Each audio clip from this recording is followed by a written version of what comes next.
Va, o dar, beplepėdamas šis nusivesiu, nes pradėjom su vyru pjauti medžius.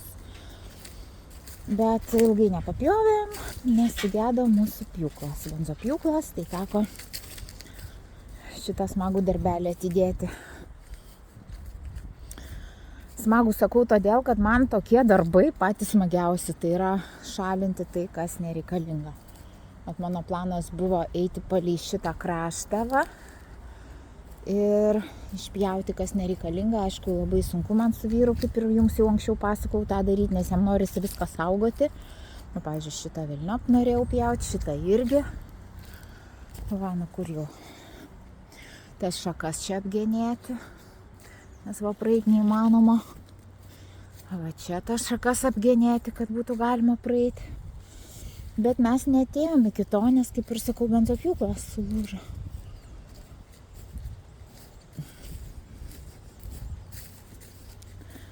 Tikiuosi, iki kito atvažiavimo vyras nupirks naują ir galėsim pratęsti.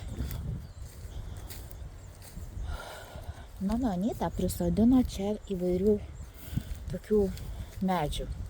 Beržų, ąžuolų. Nežinau, jie turbūt turėjo kažkokią viziją, kodėl jie čia turi būti. Gal parkelį kokį norėjo pasidaryti ateityje. Man tai kažkaip man nepatinka šitą idėją. O, tai štai, žodžiu, aš atėjau dabar.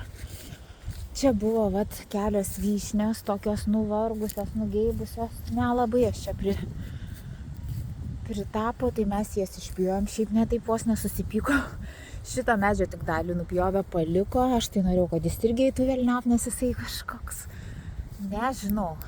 Ar iš vis duoda kokį vaisių, lyg ir šimetais iš vis niekur toks, nabagas. Ir iš vis matot, vat, kaip čia paaiškinti, čia yra įvažiavimas, ne? Nu šiai dienai čia yra įvažiavimas. Ateityje mes galvojam keisti ir pro tą šoną, kad būtų įvažiavimas. Čia dar nežinau, kas bus.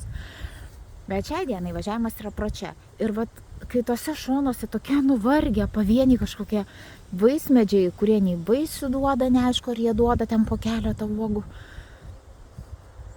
Tai man kažkaip norėjosi, kad tas įvažiavimas būtų toks, be tų vaismedžių. Aš tiesiog norėjau ir šitą panaikinti. Čia, kuris stovi, irgi nežinau, ar vyras sutiks. Ir čia buvo, taip, vis po vieno, tokie ne visai gerai įsitvirtinę medžiai, tai ačiū Dievui, bent šitos nupjovė. Ir